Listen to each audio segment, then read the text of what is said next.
Morning বন্ধুরা, আজকে সোমবার সকাল সকাল মেয়ে বেরিয়ে গেছে।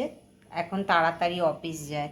এই যে দেখো লাঞ্চের মেনু, মাছের ঝাল ঝিঙে দিয়ে, আর এই হলো সস টপার মান বাটা, সর্ষে, একটু লাল কাঁচা লঙ্কা, নুন, আর একটু নারকেলের পাউডার ছিল। নারকেল থাকতেও ঘরে মানে ছাড়ানোর অভাবে হয় না, দিয়ে সর্ষের তেল দিয়ে বাটা।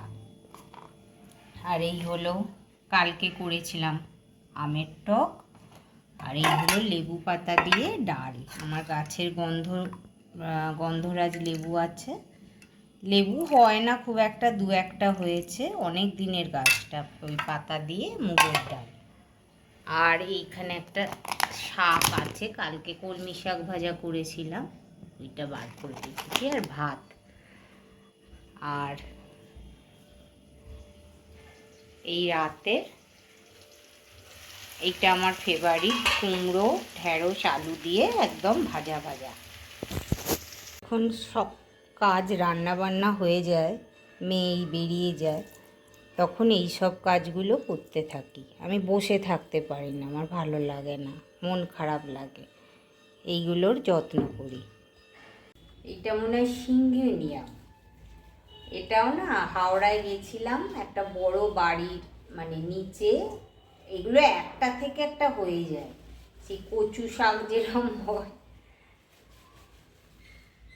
একটা এনেছিলাম। আমার বন্ধু বলছে যে এই একেবারে ভরে যাবে। এই সব মানুষ টাকা দিয়ে দিয়ে কেনে।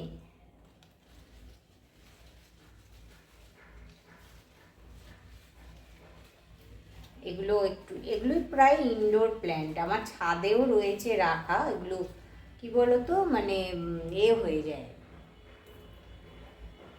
রঙগুলো না ফেড হয়ে যায় রোদে। খারাপ পাতাগুলো ফেলে দিতে হয়।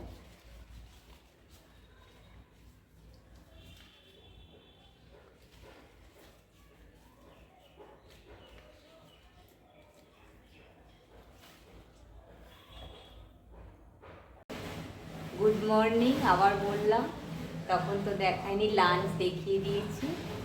আর এই দেখো গাছগুলো কেমন চকচক করছে, দেখেছো? সবগুলো এটা ওইদিকে দেখো, এটা এই যে মানি প্ল্যান্ট। এখানে এই তিনটে গাছই থাকে। চান করতে যাবো এবার, দেখি কাজের দিয়ে হেল্পার বৌদি আসলে করে চান করতে যাবো। চলো।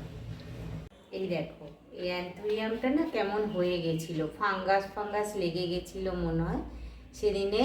ওই শোলা গুঁড়ো, ফার্টিলাইট না কি বলে, আর ঝুড়ো একদম বালি, আর ওতে একটু ওই ছিল কি বলে, ওই যে কোকোপিট, ওই সব মিশিয়ে ভালো করে আবার রিপোর্ট করেছি। শিকড় সাপ ফাঙ্গিসাইডে মানে একদিন পুরো ভিজিয়ে রেখেছিলাম, দিয়ে সমস্ত ছেটে ছুটে আবার বসিয়েছি ফাঙ্গিসাইড দিয়ে।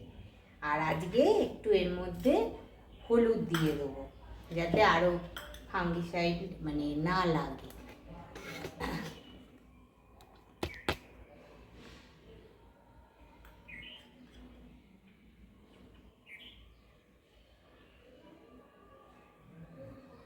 এই হলুদটা মানে আবার যদি ফাঙ্গাস লাগে তার জন্যে কাজ দেবে। আর দেখো এখানে এই লেবু, আর একটু আমার কাছে সর্ষের তেল ছিল, লেবু শুধু দিলেও হয়। এই পাতাগুলোকে না মুছে দেবো।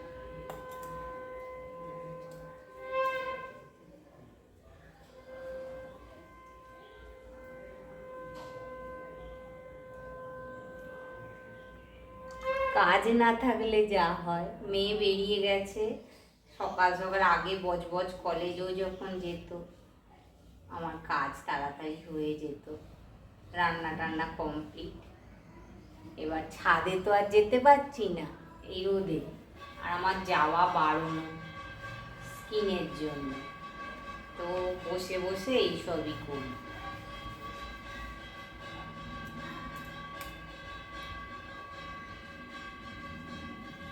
আর একটা করেছিলাম এটাতে জানো, ওই রসুন থেঁতো করে কয়েকটা কোয়া আর খোলা দিয়ে ওই জলটা ভিজিয়ে দিয়েছিলাম ওই গোড়ার মধ্যে, দেখি সারভাইভ করে কিনা।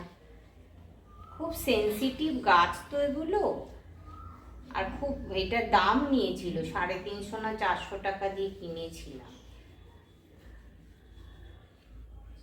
ওই ফুল প্রদর্শনীতেও না হতো এটা, ওর থেকেও একটা অন্য। দেখো গোপালের জামা বানাতে বসেছি, আর ওখানে ল্যাপটপও চলছে।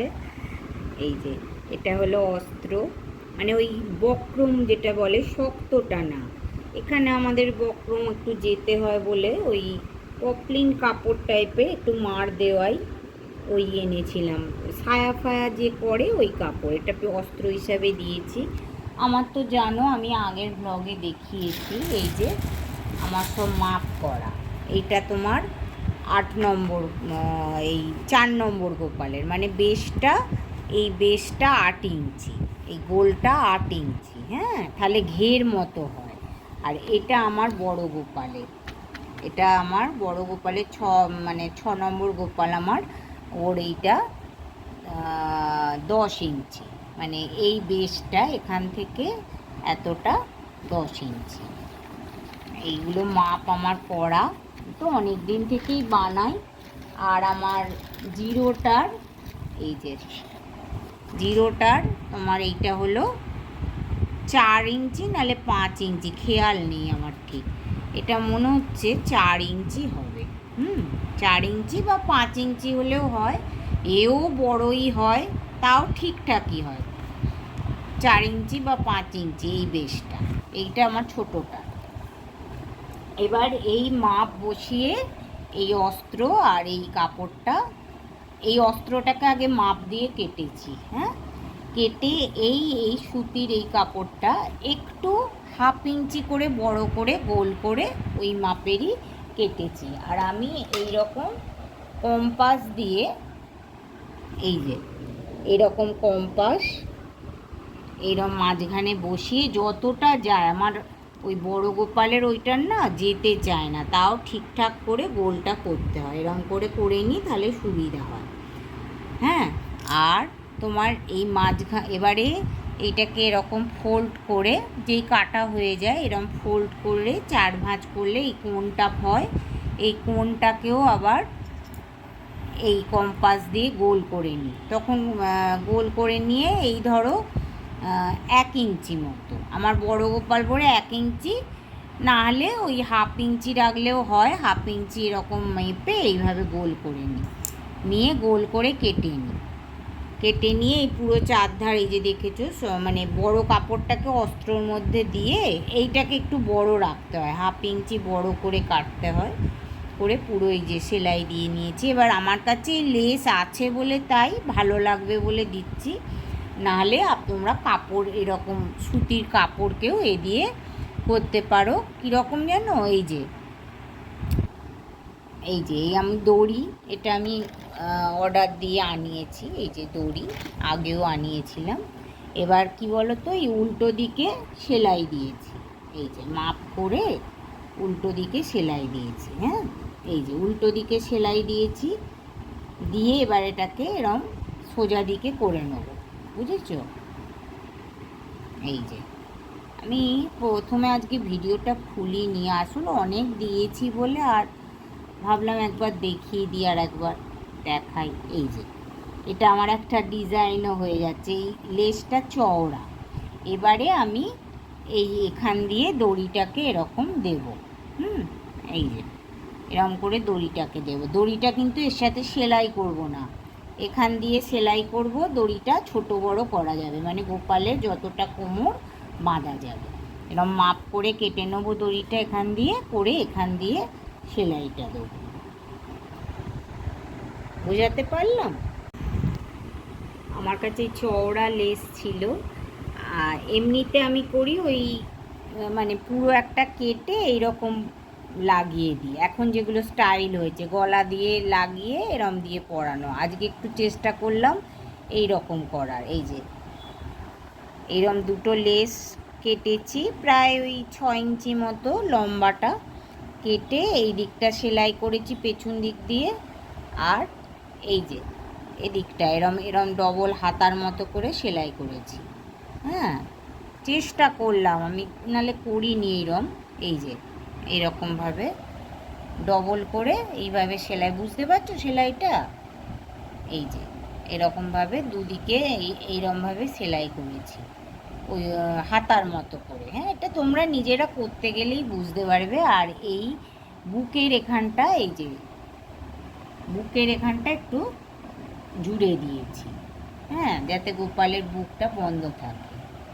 আর এই রকম এই জিনিসটা এই রকম ঠিক করো। লেসের বলে ভালো লাগছে, নীলের ওপর সাদা লেস, আবার লেস কিনে আনতে হবে। আবার সব বানাই তো আমি, শুধু আমার গোপাল না, আমার দিদি ভাইয়ের, বোনের সব গোপাল বানায়। ভাল লাগছে না? কাপড়টা কি সুন্দর লাগছে।